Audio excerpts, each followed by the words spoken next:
This podcast is part of the Deluxe Edition Network. To find other great shows on the network, head over to deluxeeditionnetwork.com. That's deluxeeditionnetwork.com.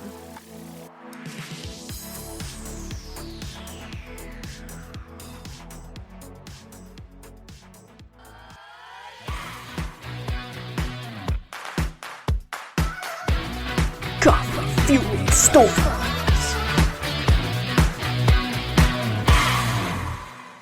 Hello, hello, hello. It's me, Michelle, your host and pocket DJ of Coffee Fueled Stories, a show where storytelling and coffee hang out. Today's special guest is horror, crime, thriller, awesome author, Armand Rosamilia. How are you? Good. How you doing today? I'm good, thank you. So this is actually kind of something that we've been trying to do for quite some time. We were messaging back around Thanksgiving of last year. So this is Yeah. really awesome. You have a new book coming out, or I you are always in. have a new book coming. Yeah, you have like 75 books, maybe more. I have 150 something releases on Amazon. Wow, that's amazing. So today, though, we're going to talk about the Dark Tide series on Crystal Lake Entertainment, and this is The Dead Shall Rise, Zombie, Zombie, Zombie. And your story is Zombie Diner. Yes. I wrote a 9-book zombie series, Dying Days, years ago. It's been several years since I wrote anything zombie, and I swear I'm done. I've done my story. No more zombies ever again. It's played out for me. I'm doing other stuff. And then out of nowhere, Joe from Crystal Lake said, "Hey, we're doing this Dark Tide series, and I would love to have you write a zombie story." My immediate was, "F you, no." But I didn't say that to Joe. I just said, "You know what? Fine." Because then he says, "Pick 2 other authors, and this is the format. You're each going to write a novella, not in the same world, just 3 different zombie novellas." And I thought, all right. Jay Wilburn, who had been my friend forever. We'd written 5 or 6 books together. I knew he was capable. I loved his zombie stuff. And a newer author, Erin Lewis, who I had just finished writing a crime thriller with called Stripper Noir. And she's a huge zombie fan, and she loves horror. And I was, you know what? I'm gonna if I can work with these 2 on this. And Joe said, "Sure, that's perfect." So I was like, "All right, you sucked me in. Fine." What's funny is Zombie Diner, the story, was about maybe halfway completed. The novella was about halfway completed, about 7 or 8 years before. It had just died, and I had no idea where it was going, and it wasn't necessarily part of my Dying Days series at that point, and it really went nowhere. So I was like, you know what? Let me look at that. Let me just see if I can cannibalize any of this story. And I ended up liking the bare bones of it enough that I said, I'm gonna finish this. I'm gonna rewrite it.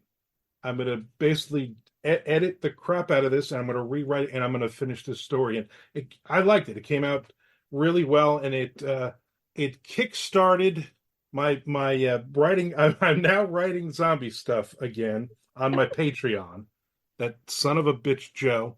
And so I'm writing a prequel novel to my Dying Days series, 1 chapter every month on my Patreon page, which is funny because it just writing this novella really just kicked it all back up for me. Like all the ideas I had that I was that it just kind of been stagnant in the back of my head, and I'm like, you know what, I want to do this. And the question has always been with my 9-book series is, how did it really start? Because I give 3 or 4 or 5 different confusing people. I figure you're in the apocalypse. Everything is gone. There's no somebody knows the real answer. It's all just hearsay and what you think happened. So I gave all these different conflicting stories about the survivors, what they thought had happened. So I was like, all right, let me pick one and write this thing now.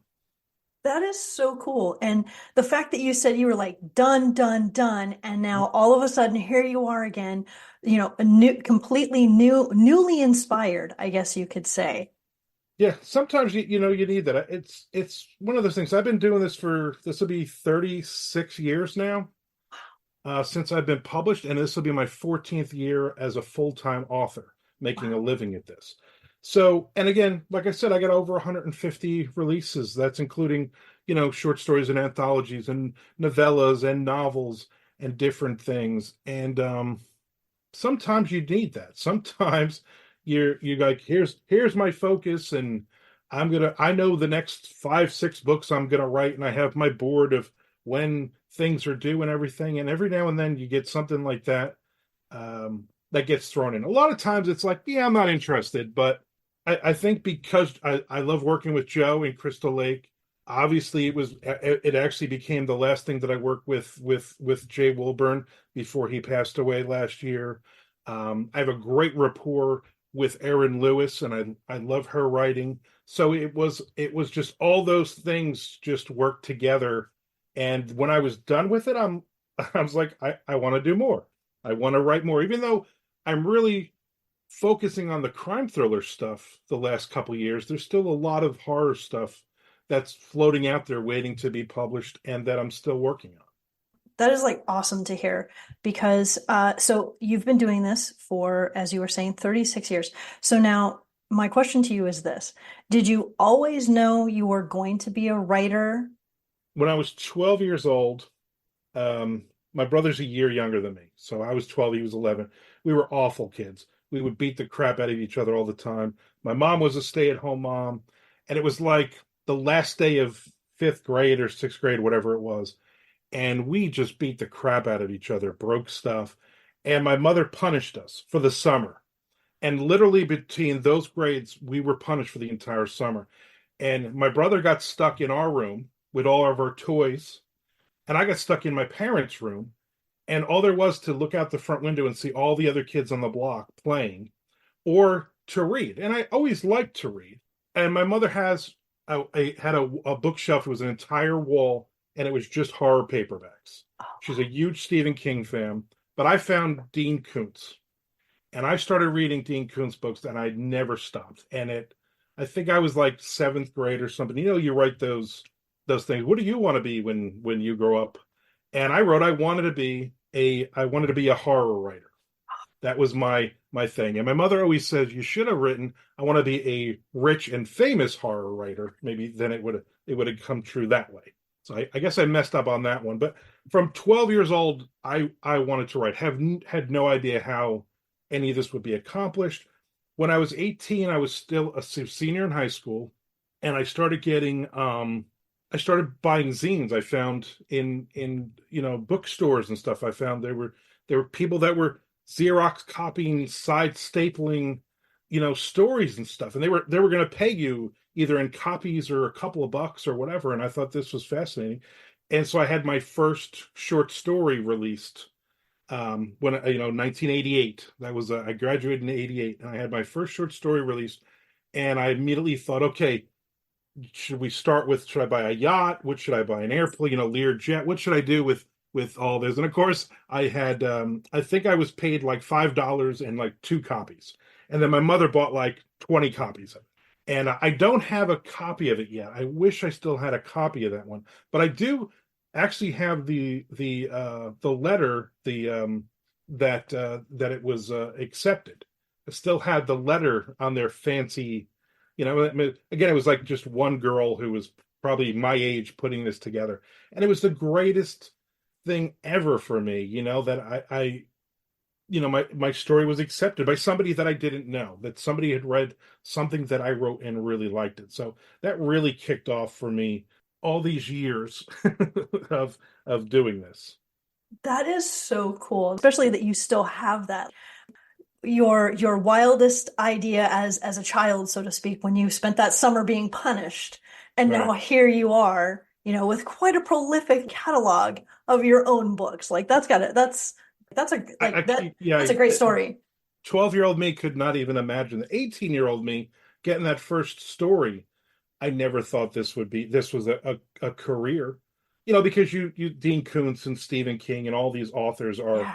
I mean, they're making bajillions of dollars, and they're on their yachts and their mansions and all this other stuff. And that wasn't, that was never going to be me. That was never going to be a career path for me. But my parents were very, very supportive, but also very realistic. Hey, that's great. You want to be a writer? You have plenty of time on the weekends to do that. You need to get a job. You need to make money. You're going to start paying us rent. You got a car payment. Those types of things. And I think when went back and looked, and I was like, you know what, I can do this. I can make a living doing this. And I worked retail management for 20 years and hated every second of it. But again, that's one of those things. I'm glad it happened because I killed so many of those customers and people I work with figuratively in my stories. So for me, it like the fear wasn't, hey, I'm not going to be able to do this for a living. The fear was, and again, I'm 40, I was 40 years old at that point, and to go to my parents and say, hey, so I'm not going to get another job in retail management. I'm gonna really get serious. I've been writing all these stories and I've been getting sales here and there, and I'm making a few dollars here and there, but I'm really, really getting into it. There's this new thing, Amazon ebooks, and I'm going to do all this on and on. And they were very supportive. But my dad, more than my mother, because my mother, she's still a huge horror book reader. My dad is not a reader, and he said, all right, give yourself a time, give yourself like 6 months, 12 months reality, because you're not going to be able to do this. I got very lucky because I made money right away, which was good. I started working with a publisher, and they work with a B movie company, and I started writing treatments of their upcoming movies, and making a lot of money and paying off all my bills and all my debt and everything else. And I had 3 young kids at that point, and I had been divorced for the second time, and so I had all of that going against me, and then it happened, and I haven't looked back since then, which is great. That's awesome. I like that your father had that pragmatic approach, right? Parents were the boomers. So the fact that, after you did have a real job, you decided, you know what, it's time for me to take care of me, for me to do the things. And that's what I think is part of having that writer's soul. Can you imagine if you just, 12-year-old you and you're 18 like if that dream had died? I'm so glad it didn't, because here we are now with your, Yeah. massive collection of books. So thank you And for that not was letting it die. my 30s was barely writing, going through a second awful marriage, now having kids, so now having to step up, never having enough money, never having enough of anything. And so there were times where I didn't write. I mean, there were years I didn't write. And then there were times where I would just get up in the middle of the night and to go to the bathroom or something, and an idea would pop into my head, and I had like one of those there was like a Brother P Touch or something, whatever it was, Yeah. and where you would literally type, and then it would just, once you fill the page, you hit print, and it just would print the page for you. And I literally sat up one night and I did that. I watched a movie.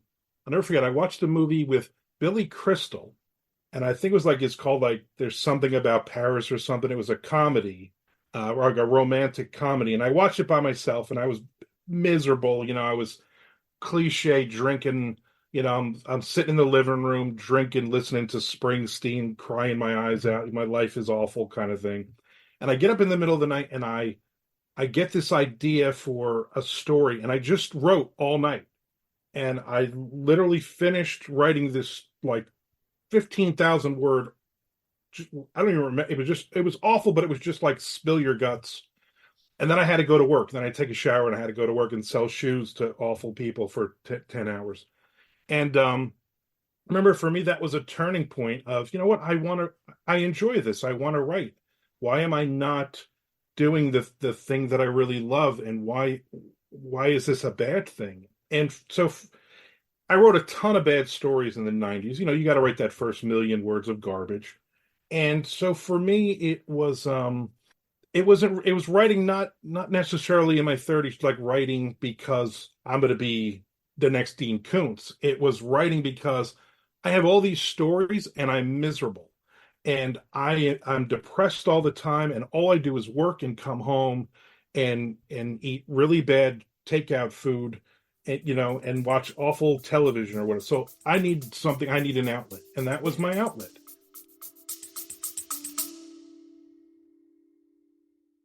Have you noticed how Coffee Fueled Stories doesn't have any ads? That's because I work tirelessly to keep this show alive. After 3 years on my own, I've decided I need to ask for your help. I've never asked anyone to subscribe. I've never asked anyone to leave a review. I've never asked anyone to rate the show. And I've never asked anyone to pay to listen. There are a few ways you can help support the show. I've created a Patreon page, Coffee Fueled Stories, and a subscription section on my podcast website. It's simple to support and help me keep my dream alive. Just click the link in the show notes to set up your paid subscription option. It's that easy. Thank you for your support. Oh, that is... I'm sorry you had to go through that, but at the same time, I'm glad that you went through that process because again, it's the practice of writing, as we know, right? You have to read a Right. lot and you have to write a lot. And that first stuff is, it's crap, like you said, but it just gets you into that process where you're like, okay, this is how it goes. This is what and you eventually learn how to tell stories. Like back at some of my undergrad writing, I was cleaning out my closet and I found some stuff that I had turned in and I was like, good Lord, how did I get a passing grade on this? Yeah. And then, in grad school, I'm like, God, and then having a podcast, I'm like, I became such a better storyteller, after having so many awful stories. Yeah. I'm like, I feel bad. Like I feel like an old man saying this, but it's true.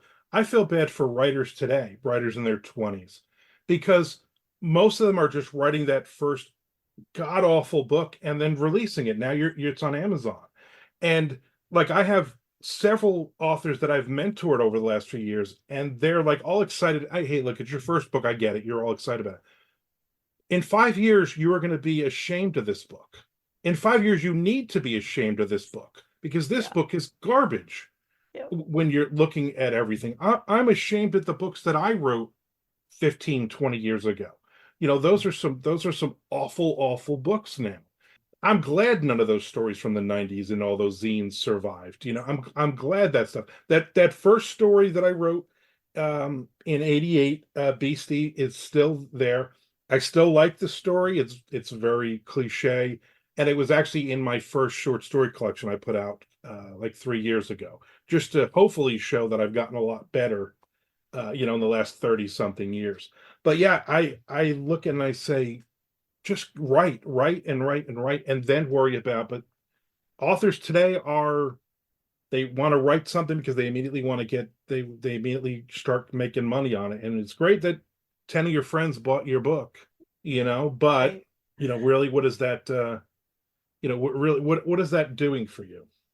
Totally. I'm glad that you mentioned about mentoring, because I wanted to talk. This is actually when you and I started talking back in November of last year. We were talking, and you do a writer's retreat. Yeah. And so, how did that come about? It started as a joke. It did. So I used to do a couple of different podcasts. I don't do podcasts anymore. I got burned out on doing them. I did like 400 episodes of Armcast podcasts, and with another author, Chuck Buda, we did 333 episodes of the Mondo Method. And the Mondo Method, real quick, is somebody that I'm good friends, Jonathan Maybury, the author. He talks about writing at the top of the hour for 45 minutes, and then he has that 15 minutes to play. Well, I tried to do that, and it doesn't work for me. But I realized if I write for that first 15 minutes, I'm writing like 600 or 700 words in that time. So for me, that ended up being great. So I joked around, called it the Mondo Method, because my name is actually Armando Rosamilia, and growing up, people called me Mondo. That was my nickname. So I just kind of joked as the Mondo Method, and then other people started doing it too once I explained it. And we used to do like on Sundays we would do like hashtag Mondo method on Twitter. And everybody would say, hey, I wrote 500 words. I wrote this and that. So it became a really cool thing. So I always had other authors. Jay Wilburn would come, Chuck Buda, a couple times that they came for conventions.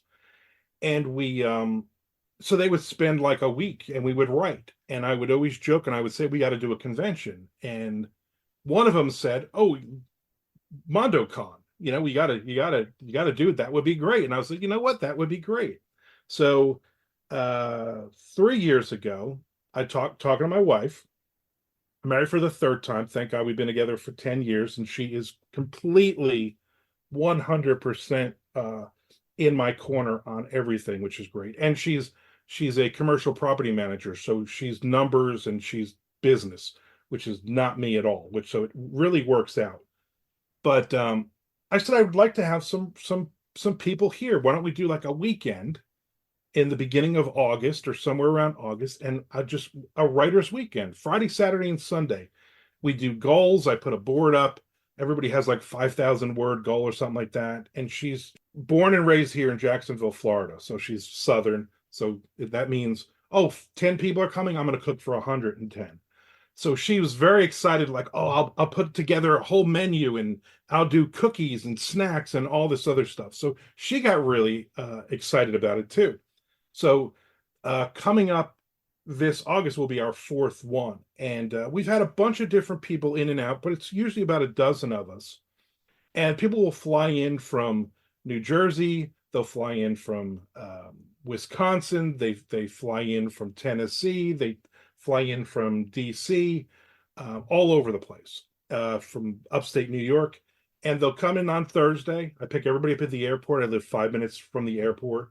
And we basically hang out. My wife makes dinner for us Thursday night. And then there's 4 or 5 local authors that I invite to come Friday morning, 9 a.m. Get here, grab your coffee. My wife's made breakfast, and we're going to write. And everybody has a goal, a daily goal of, say, 5,000 words you're writing. So this isn't about editing. This isn't about any, this is work 9 to 5. We are writing, and put your number on the board. And then once you hit your number for the day, you go up and you put a check, and then everybody cheers.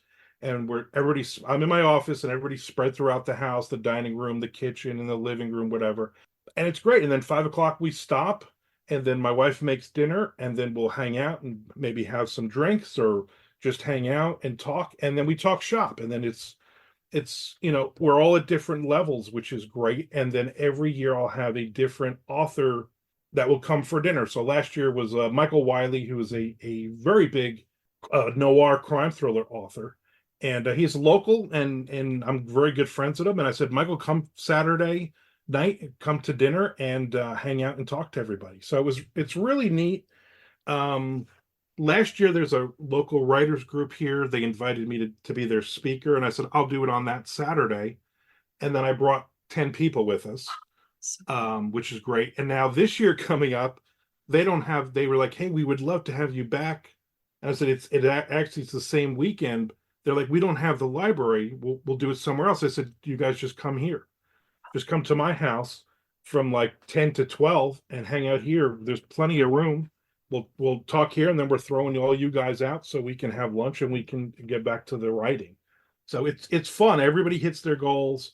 A lot of times it's people that you've never met in, certain people have never met each other in person, and it's a lot of fun. And for me, it's put my butt in this seat, and you get to that. Everybody loves, we all talk about, you get to that point. It's like Saturday afternoon, like two in the afternoon, and all you're hearing is typing all throughout the house. There's just like 10 people, 12 people that are just typing. And it's the coolest thing, And then all of a sudden you see somebody push out their chair, and then the claps start, and they check off their, that they've hit their goal for the day. And then we just keep writing, and it's great. And it's Friday, Saturday, and Sunday. And then, and again, we have 3 guest bedrooms. We put 2 people on couches. We have an air mattress. So plenty of people come, and it's an invite only, and we're writing, and we're working, and it's just awesome. That is so cool. That is so cool. Are there any authors, I don't know if you can talk about this or not. So if you can't talk about it, I totally understand. But are there any authors who have gone to the writer's retreat and have gone on to publish something like it that started something big, or it was like their next big book or treatment or something like that? Because I don't know who all is there. I don't know if they're all like HWA or if they're, different types of It's writers. a mix. It's a total mixed bag. So there's an author who's this will be his third year. He couldn't come the second year because we had changed the date on him. Frank Edler, who writes some weird fiction, and he had started, and it was one of those things where somebody had said something as a joke about exploding bears, and he sat down here at Mondovà, and he wrote a book called Exploding Bears, which is available, which is one of his biggest selling books now.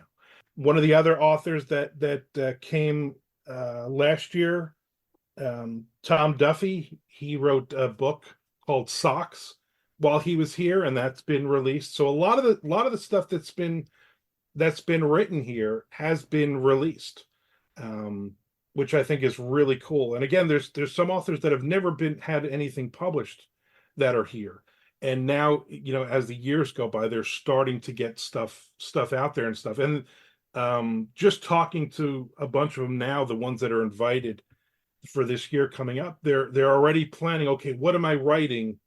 What am I either finishing in that point, or what book am I going to start for that weekend? Which is pretty cool. It's kind of like doing NaNoWriMo, for a month, but you're doing these 3 days. I'm going to do 15,000 words at least. Like, that's my goal. How cool is that? And then to be able to actually talk about it with you finally on Yeah. the show. So thank you so much. I feel like I just got like the coolest little window. Like I can imagine like if I was going through the rooms in the house and just hearing that sound, like how inspiring that must be. Like Yeah. that is so awesome. That is Yeah. so cool. And it's funny because I was just talking to a bunch of them over the last couple of days too. So we're already getting it, even though we're several months out, everybody's already getting excited. Like, what's the date? I got to take off time from work. I get my plane ticket, all that stuff. So, and my wife's excited because she's like, okay, what am I doing for meals this time? What are some of the snacks? Because that's a big thing too. Once we figure out who's invited and who's coming, then I have to send out an email to everybody and say, okay, what do you drink? Alcohol, non-alcohol, what do you like snacks? What can you not eat? Everybody is good. There's one author who's pescatarian, so he doesn't eat meat, but he can eat fish. So there's always a fish dish for him, or veggies or whatever, which is always good. So she tries to do that, where if anybody has an allergy or any of the other stuff. So she's way more into it than I am, because she just enjoys having, Thanksgiving, we have like 30 people here. So she loves doing most of the cooking and everything else. So she loves being a host. And for her, it's she's here hanging out, and then she loves how excited I get because, again, there's a dozen people here, and we're all in this business together, and we're all sharing things, and good and bad as things are going on in the community and in publishing. Like, it's almost like we have our own little mini panels at night after dinner. We're all sitting in the living room, around the table and whatever. And it's just, all right, what does everybody think of AI? And we're just having these conversations, or sharing the good and the bad publishers and things like that. Who doesn't want to make a public statement, but this person rubbed them the wrong way? Okay, well, let's talk about that, and let's keep it within our tight little group. That is so cool. I asked you some questions about Zombie Diner. I think we can tap into some of that. So Sure. I wanted to say, here's a couple of things that I came away from it. So your ending, I literally wrote, "Oh, damn." And then I love that you had Fruit Loops in there, and then you had cookies. So I wanted to ask you, do you have a favorite cereal? Yes, Count Chocula. Yum. And do you have a favorite cookie? I'm a huge fan of Girl Scout Thin Mints, but Yum. you got to put them in the freezer. Yeah. Yeah, absolutely. It's funny they say that because as a teenager, when I had just gotten into Stephen King, I had Stephen King in my nightstand and a box of Thin Mint. So like that just flashed into my head the second you said Yeah. that. I was like, how crazy is that? And then I wanted to ask you, Mr. Higgins and coffee in the story. I thought that was absolutely adorable how he asked for coffee. She went and made him coffee, and then he drank the coffee, and then you had him slurp like he was so happy after having the coffee. And so here we are, have this older gentleman just enjoying his coffee in the Yeah. zombie apocalypse. Like, thank you for putting that in there. My stories, most of my books, a lot of my longtime readers will laugh because they say it's like you're writing a story where people are eating and drinking stuff, and then other stuff just happens to be going on in the background. Oh, there's also zombies. Like these people are foodies and they're zombies. My Dirty Deeds crime thriller series is a lot of food. I mean, this guy is eating all the time. He's going to Dunkin' every day. So it's constantly. But I mean, that's me. Me and my wife went out yesterday. We went out just let's just take the day and go, and we're gonna drive an hour, and we're gonna go. There's a turtle pond. We're gonna go feed the turtles, and we're gonna go to a place 95 called Peach World, and everything in it is peach. And I bought peach coffee. That's what I'm drinking now. I'm drinking some peach coffee, and it's delicious. And and that's the other thing. I probably have about 300 or 400 K cups in this house at any on any day. And then MondoCon, we probably burn through 100 to 150 K cups. So it's anytime she sees any kind of new flavor or anything different, or she's like, "Oh, you're out of Death Wish, you're out of Dunkin', you're out of this or that," she just buy me. I'm buying, the 200 count boxes of stuff because coffee is. I got to have at least a pot of coffee every day. I mean, I don't start my day. I don't start doing anything until I that first sip of coffee. Absolutely. There, I'm sure you've seen the meme. It's not about you don't wake up to drink coffee. It's coffee is why you wake up. And Yeah, I'm right there with you. I totally agree with that. my my sister-in-law bought me a great coffee mug, and it just says "I own you." And I'm like, Totally. you know what? You That's 100% right. I love it. It's writer juice. It's, that's Yeah. that's totally what it is.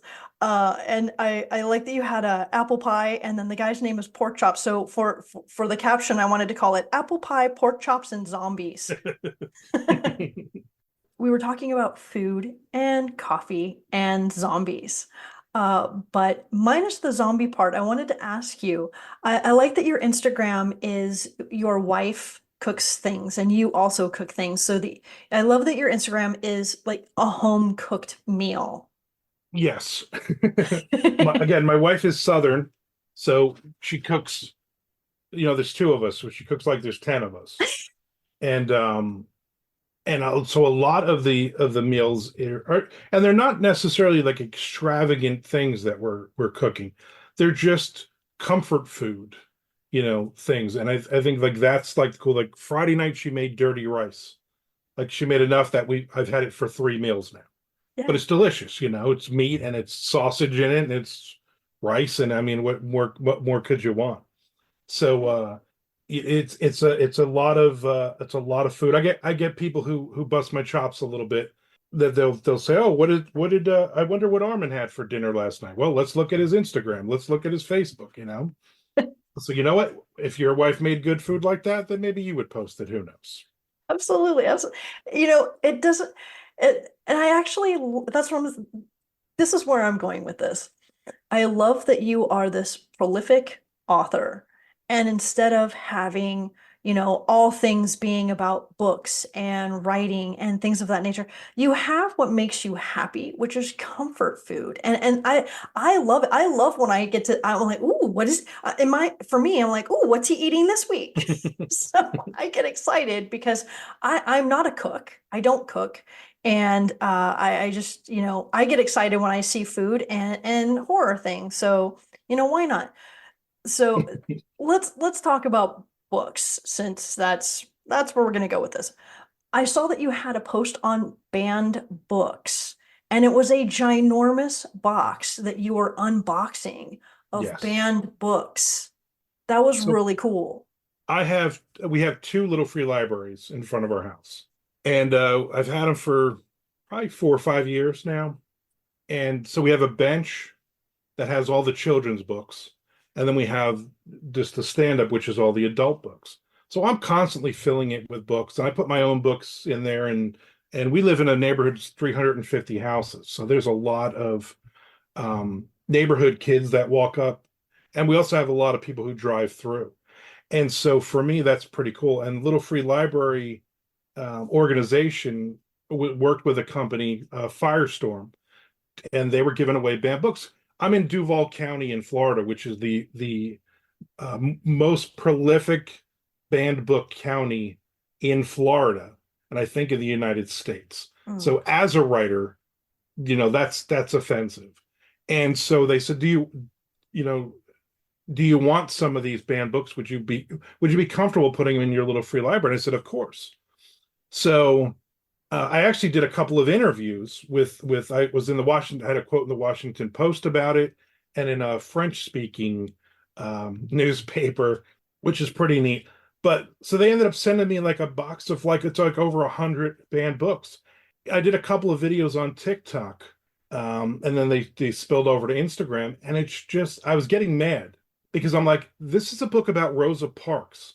You're banning a book about Rosa Parks, and their reasoning was we already have a lot of books about Rosa Parks. That was the reason of why that book was banned. As a father, as a human being, as an author, it just blows my mind, the books in that box as I'm going through, and it gets you so mad, and the politics behind all of this and all. And so yeah, it's obviously like I'm always adding more books into my little free library. Doesn't matter what the book is.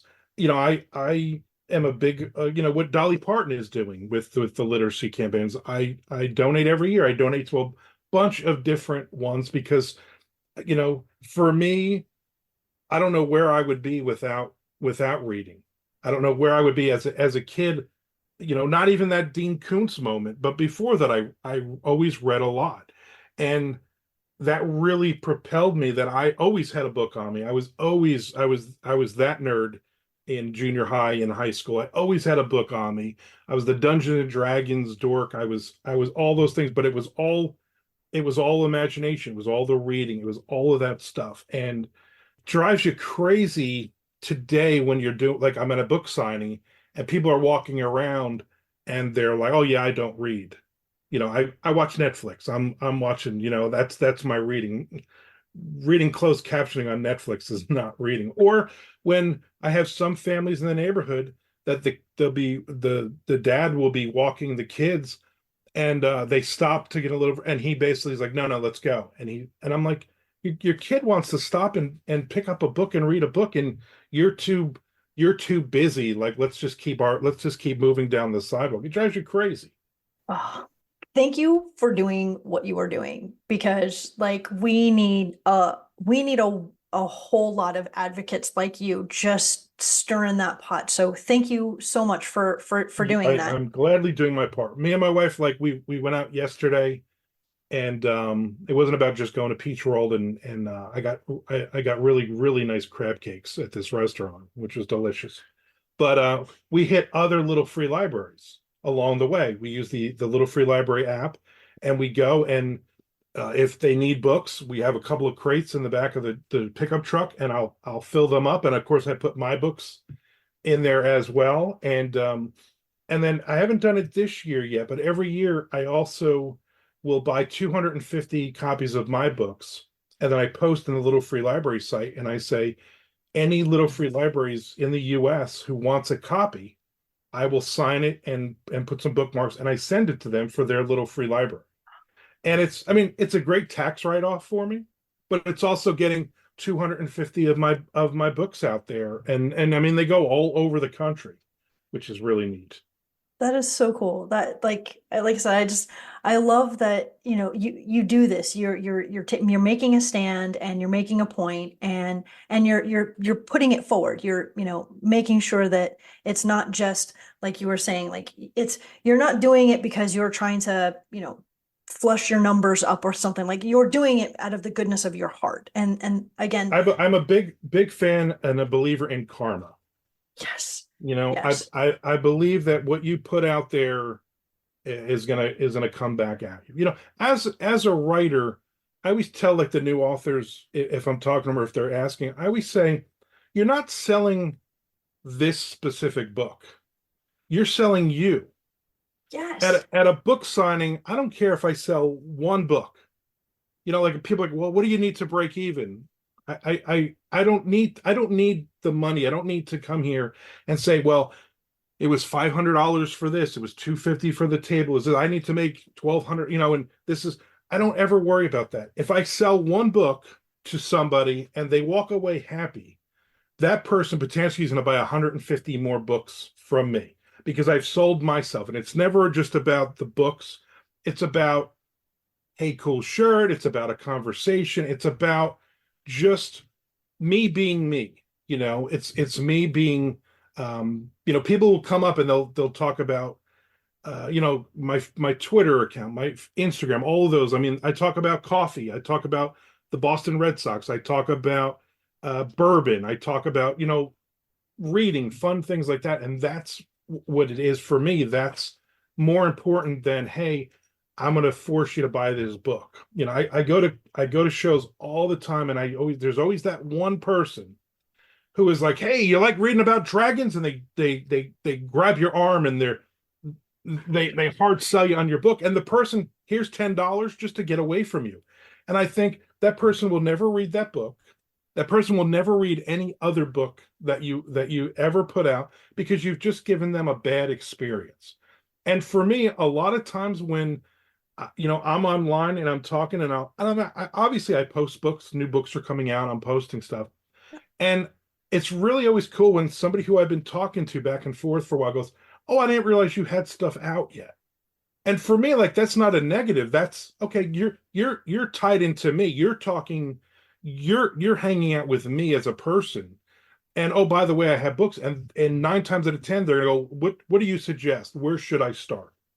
You know, give me a book that I'm gonna read from you. And that's a lot of fun for me, because it's not this buy my book thing. That absolutely drives me crazy. thank you for saying that, because you, for me, I'll use the I voice. I feel the same thing. I'm my brand. I love talking with authors. I love talking about writing and coffee, of course. But I also believe in having a true connection. For me, it's not about the quantity of authors that I talk with. It's about the quality of the conversation. I want the Right. two of us to walk away. And if I ever ask you to come back on the show again, or if you have something new coming up, I would love to be able to say, oh my God, we had such a great conversation. You know, I had a great time with you. You know, would you please like to come back on the show? I don't ever want you to walk away and be like, I don't ever want to go to that podcast ever. Right. I don't ever want, right? Like it's exactly what you're saying. Like it's all about the experience, the brand. You are your brand. You're it. That's what you're selling. Right. Because we're I mean, so and we're having a conversation, which I love. I love being on a podcast where there's not question number one, question number two, question number three, and you're not even listening to the answers. And unfortunately, you get that a lot. I like having the conversation. And so yeah, we've talked about Zombie Diner, but this isn't the conversation of, hey, let's do 45 minutes of I'm going to tell you all about my book. That would bore both of us, and every listener would be like, okay, yeah, we get it. You wrote a stupid zombie novella. Okay, next, and they're going to go on to something else. Totally. Exactly. And that's you write so many different types of books. And that's the other thing is you're not just writing, you know, pure zombies, and you have your crime thriller. And so in my head, like when I was doing my research on you, I was thinking to myself, gosh, this guy would be like, this is a guy I want to sit down and have a cup of coffee with, because he's not just the zombie guy who's just going to talk about his one little zombie story that like I said, there's just something about you. And like I said, that I love seeing what you ate. I'm like, what did he eat this week? You know what I'm saying? Right. So I really do appreciate that. Yeah. And And I think that's what it yeah, is. It's all about being, you know, being yourself, being genuine. Now there's there's also, with all of us, because of social media, there's also that other layer of, I'm not going to tell you all these negative things, or I'm going to show you the good things. There's certain things that that are very private. I'm not going to relay, although I do say way too many private things as well. But I find that if I post a book up on Instagram, and I'll get like 300 people will look at that post. But yesterday I posted up a video of us feeding turtles, and it's gotten like 1,500 views already in a few hours. And for me, I'd rather post a bunch of turtle feeding turtle pictures, because that's genuine. I'm not a sit in this chair for 24/7 and I'm writing books, typing out words. There's a lot more to it. And some people say brand is a bad word. I don't think that's a bad word.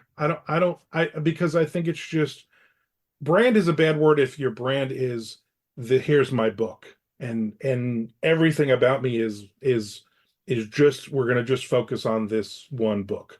I mean, I'm putting out a dozen books a year. I don't have time to talk about every single book I'm putting out anyway. So why try? I mean, why am I worried about it? I want to sell me. And sell me. You're going to buy my books, but also sell me that you're going to be involved. You're going to go to me on, you're going to look at my YouTube channel. You're going to look at me on, Instagram. You're going to go, I write live on Twitch 3 days a week. So hopefully you jump in there and you jump in the chat room with me while I'm actually writing live, and people are talking, and we're talking about just random crazy things. Somebody will throw up some 80s metal band, ask if I've ever heard of them, and I'll do this whole big thing about, I saw them at Lemoore in '89 and blah blah. I'll give all these long stupid stories. I mean, there's days I don't even write. I'm on Twitch writing, and I don't even write because we're talking, because we're just hanging out. And I think for me as a writer, it's very solitary. As you're sitting in that chair by yourself for hours and hours and hours, and you've tuned everything out. So for me, 3 or 4 days a week, being on Twitch and actually having people to talk to is awesome. I love getting emails from people who are sending me emails and asking me questions about my stuff. On my Patreon, every Friday, I do a thing called Walk and Talk, where I answer a question from one of the viewers, and I'm just walking around the living room, and I mean, for me, that's cool. And the question could be, what's the worst meal you ever made? Or what's your favorite coffee? It's not always a writing question. You know what I mean? And I think that's the fun of it, because, I'll do, certain things like, I make an antipasto salad, antipasto. It's the Jersey Italian antipasto. And I've done a video where I've made it the way that my family has made it, not the way everybody else in the world, but the way of my family. This is the Rosamilia antipasto. And that video gets tons and tons of views, because it's just me just having fun and making food. I love it. And those were actually going to be the last two things I was going to ask you about. I was going to ask you about your Twitch, because I came across your Twitch and I was like, oh, what is that? I need to ask him about that. And then same thing with your Patreon as well. So you ended the show perfectly. I knew. I was cheating. I was looking down at your notes and like. That's awesome. So Armand, I want to ask you, will you be having any more books coming out this year? Besides, I know you've just got this one that just came out. That one just came out. Yeah. Dirty Deeds 12 is released March 15th. That is the 12th and final book of that crime thriller series. And I'm already working on another 6-book series, which ties the Dirty Deeds series and also my First Coast Thriller series. A character or two from each will move forward. So my goal is 6-book series going forward. And I also wrote a trilogy with author Tom Duffy, Johnny Bell heist trilogy. And so that was a lot of fun to do. And those 3 books are out. And we're actually writing a follow-up. We're writing another 3 books that we'll release towards the end of this year. So I'm still doing monster books. I'm still doing horror books. I still have 3 books left under a contract with Severed Press. So I'll be putting those out. And just I'm trying to not write 5 billion things. I'm trying not to chase everything. I'm trying not to like, oh, new shiny object, and let me just come up with this idea or that idea. And it's hard. As a creative person, it is hard to just go, here's my board, and these I have 9 things on this board, and I'm not going to add anything until I finish these 9 things. And then you look and it's like, oh, these 15 things. I meant these 15 things. That's so awesome. I love that you say that. And I do really love how you were saying that in the Dark Tide book, how you were like, that's it. I'm done with the zombies. And yet you decided to go ahead and I think you can see it just a little bit right here. So Yep. I've got my copy right here. So that's really cool. So that was my introduction to your zombie world Perfect. through this book. So I wanted to say thank you very much for hanging out, talking apple pies, pork chops, and zombies. Thanks for having me. It was a lot of fun. Would you please do me a huge favor and say my tagline of go forth and be magical? Go forth and be magical.